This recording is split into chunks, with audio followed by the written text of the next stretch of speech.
Thank you, everybody, for coming to the Aaron Torres Podcast YouTube page. If you could do me a quick favor, see that little subscribe button at the bottom of your screen? Go ahead, click that subscribe button. Really does help our channel grow, our audience grow, and I really do appreciate it more than you know. So click that subscribe button. Appreciate your support. Now, here's the video that you came here for. This is just an absolute fascinating story involving BYU quarterback Jake Retzlaff. Okay, so I think, if you're listening to a show like this, you probably remember, but BYU, really good last year, okay? They started 9-0. It's easy to forget this now, but they start 9-0. I mean, there was a moment in time where it's like, not only are they going to be in the playoff, they're going to have a first-round bye, because remember, last year, the byes went to the top 4 teams in the rankings. And so they start 9-0. They're playing really well. They have this quarterback named Jake Retzlaff, who's just kind of, he runs, he throws, he makes passes. He's a little bit erratic, but they're 9-0. Who cares? Bring it up because as the season unfolds, they end up losing 2 of their last 3. They don't go to the Big 12 championship game. They were out on a tiebreak, but they go to the bowl game. They destroy Colorado. Remember, that was the last game of the Travis Hunter and Shedeur Sanders era. And there was just a lot of enthusiasm about BYU football. I mean, I was on campus, 4 or 5 weeks ago, and you could feel the excitement about that football team in addition to the basketball team, because they had a lot coming back off a team that was good enough to win the Big 12. I'll be real. This is a completely different conversation for another day. I kind of thought they had a stronger playoff argument as an at-large than some of the teams that were on that bubble. They beat SMU. They had a couple nice wins, no real bad losses. I don't remember all the argument now. It doesn't really matter. The point I'm trying to make, a lot of enthusiasm about BYU football. Then, it was about 5 weeks ago, and I know the exact date because it was the day that we dropped our AJ DeBonsa interview. And I was so excited. We spent so much time. We flew out there. Producer Matt did an unbelievable job getting everything ready for it. But we dropped it the same day that there was a report out about BYU quarterback Jake Retzlaff. Now, we didn't talk about it at the time because it was a kind of a complicated legal situation. We also had plenty of BYU content at the time. But essentially, the story was that the star quarterback of BYU was accused of sexual assault. By the way, I should mention, I don't mean to make light of anything, but, can be considerate of who's listening to this segment. If you're in the car, or if you're with children or whatever, we're going to talk about some pretty serious stuff here over the next few minutes. But so Jake Retzlaff was accused of sexual assault. And what became interesting about it, it's a civil case, it's whatever, it becomes public. And what became interesting about it was that, like a lot of sexual assault cases, not here to pick sides, not here to whatever, but it became kind of a he said, she said. And everybody kind of agreed that both were in the same room at the same time and that something happened. But of course, Jake Retzlaff, his argument was this is consensual, and she said that it wasn't. Now, why it's especially interesting, why we are talking about it today, is because in a story that is essentially totally unique to BYU, even if a criminal act was not committed, the immediate question that I think a lot of us asked, I know myself, I asked it, I know there's other people across the landscape that were kind of asking the same question is, even if it was consensual sex, doesn't it break the BYU honor code? And again, I think everybody knows the deal, but BYU, it's a Church of Latter-day Saints school. Students have to abide by the honor code. If you're not married, no premarital sex, no alcohol, obviously no drugs. Producer Matt can attest to this. You can't even get a cup of coffee on campus. And I'm not here to judge. That's the religion. I respect it, whatever. But the honor code is a very serious thing. And so even if Jake Retzlaff did not commit a crime, he broke the honor code. And so the question was going to be, you have this team that's good enough to make the college football playoff this year, win the Big 12 with a returning quarterback. Would he be able to play this year after this allegation came out? Because again, even if it wasn't a criminal act, he apparently, by all accounts, broke the honor code. Well, we got several updates over the course of the last couple days that are worth discussing. They all kind of came at once, but I think it was sort of intentional, for lack of a better term, okay? So we find out over the weekend that Jake Retzlaff, because at minimum he broke the honor code. Now we'll get into the legalities of it in a second, but because of minimum he broke the honor code, he was looking at a 7-game suspension. So essentially more than half the year for breaking the honor code, independent of what happens in the actual investigation. Fast forward. Sunday night, there's a report from Pete Thamel, and it had been encircled, people knew it was coming, that Jake Retzlaff, who only has 1 year of eligibility left, said, I ain't sitting out half the year.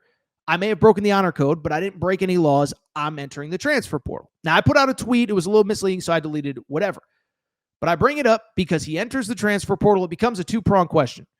Does anybody want him while this investigation is going on, and where could he possibly end up? And then poof, on Monday, both sides decided to dismiss this case. And so now the case has been dismissed. He is no longer under investigation for sexual assault. Now, I'll let the lawyers argue about it, privately. I see some lawyers saying that just because it's dismissed doesn't mean that he's innocent. It doesn't mean that she dropped the charge. It just means that they both mutually decided to dismiss it. But it does lead to an interesting question of the timing of everything, why things happen in the order that they did. But then most importantly, is there a spot for Jake Retzlaff somewhere? And are people going to recruit him coming off of these allegations and this investigation?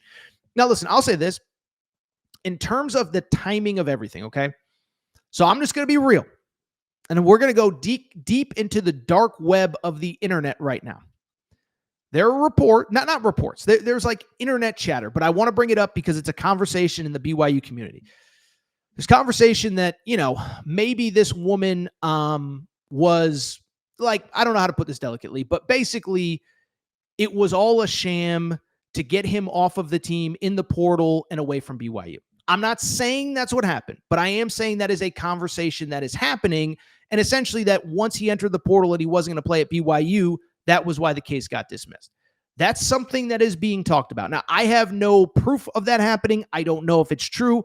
I actually tend to think it's sort of the opposite, is that I don't think BYU would be comfortable handing down a suspension, and I don't think Jake Retzlaff would be comfortable entering the portal if he didn't know that this case was eventually going to be mutually dismissed. So I don't think there's anything to that part. But what I do think now becomes very interesting is you have a quarterback who threw, 24, 25 touchdowns last year, led a team to an 11-win season that is now available in the middle of the summer. And so I think it becomes a two-pronged question. How many teams actually need a quarterback? And then beyond that, given what the allegations were, independent of whether the charges were dismissed or not, is it something that a school is going to be comfortable taking him on? And so that's where it becomes fascinating to me because, first of all, let's put aside the investigation. I just don't know how many schools need a quarterback at this time in the summer. I mean, you go back to the Nico Iamaleava stuff back in April, and like when he hit the portal, like we were all critical of Nico, but I think the other reality of it was once he was in the portal, you realize there's not a lot of teams in April that needed a quarterback, let alone in July. And so he got into the portal and his options were kind of limited. We heard USC, they're not interested. We heard Notre Dame, they're not interested. We heard Texas Tech, they're not interested. So he ends up at UCLA, and even UCLA had a quarterback. They just thought they could get Nico on a discount. They thought he'd be better than the option that they had, but it wasn't that they had a ton of great options.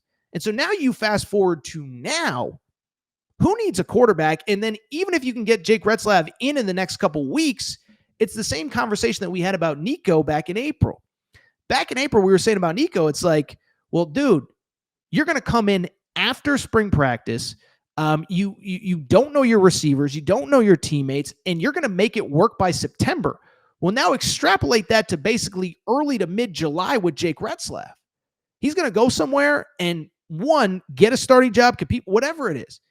And that's under the assumption, by the way, that people are going to take him. And I think that's where it's going to get very interesting. The charges were obviously dismissed. And so now I just think it becomes a fascinating conversation of like, is anybody, like what I do think is going to happen. I think any team that needs a quarterback is certainly at least vetting the situation. What actually happened? What's the truth? Why were charges dismissed? Because again, there's a difference between bringing in somebody who may have broken the law. Again, charges were dismissed, so I want to be fair to him. I'm just saying what people will be talking about behind the scenes, and a person that conversely, forget breaking the law, a guy that basically just broke an honor code. And I'm not disrespecting BYU. I'm just saying that those rules of the honor code do not apply at literally any other university at the FBS level. And so the question becomes like, who even needs a quarterback? Will somebody take him? I think it becomes fascinating. Now, listen, I have not seen yet any credible reports on where he could end up. You know, you browse the internet. I think people naturally default to like a Tennessee, of course, because Tennessee, booted Nico. Is Joey Aguilar really the answer? They don't really have a great situation at quarterback. And by the way, I'm just saying what the rumors are on the internet. Michigan obviously is clearly looking for a veteran quarterback with Bryce Underwood. They had Mikey Keene. There's something going on with him injury-wise. They just brought in Jake Garcia from East Carolina, so could it make sense there? By the way, I saw some crazy Notre Dame rumor, which would certainly be interesting in its own right. But I just think it's a fascinating story because it's a two-pronged thing of, one, is there even a spot for him? Is there a place he can go where he feels confident that he can win the starting job? Two, would that school actually take him based on what has happened over the last couple of weeks? Now, I'll say this, and BYU fans, you can crush me in the chat or in the comment section when this clip is posted. I think his best option may be to come back to BYU. I really, because I listen, I went through rosters. I went through rosters Sunday night into Monday. There's just not a lot of teams that need a starting quarterback at this time. And I know it's a 7-game suspension, but that's still 6 games that you will have a chance to play and put stuff on film with teammates that It's worth noting, by the way, Retzlaff was working out with the team throughout this whole process. So not accusing BYU of anything, but it seems like they felt like this was going to get resolved in the manner that it did. And so I just bring it up because he knows his teammates. He's been working out with them. Listen, I don't think he should ignore the portal. I just don't know what the options are going to be. Again, it's a completely different situation than Nico, but you saw that those Nico options are actually very slim.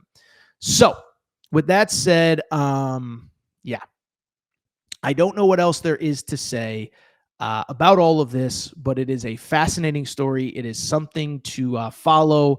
By the way, our Tours on BYU page will have everything going on with the quarterback battle. We've already had posts about the backups and what you need to know. It's a crazy story, man. It's a crazy story. It sucks that we have to talk about it in this manner, but it's an important. We're talking about a team that was going to be in the top 20 to start the season that now, at least as of now, just lost their quarterback. And it's not like losing your quarterback to the portal on December 11th. We're talking about July 1st. We're talking about media days in a week or two, and we're talking about fall camp opening in 2 or 3 weeks. So crazy story. We will monitor it, and I think it'll be fascinating to see if anybody is intrigued enough to take Jake Retzlaff.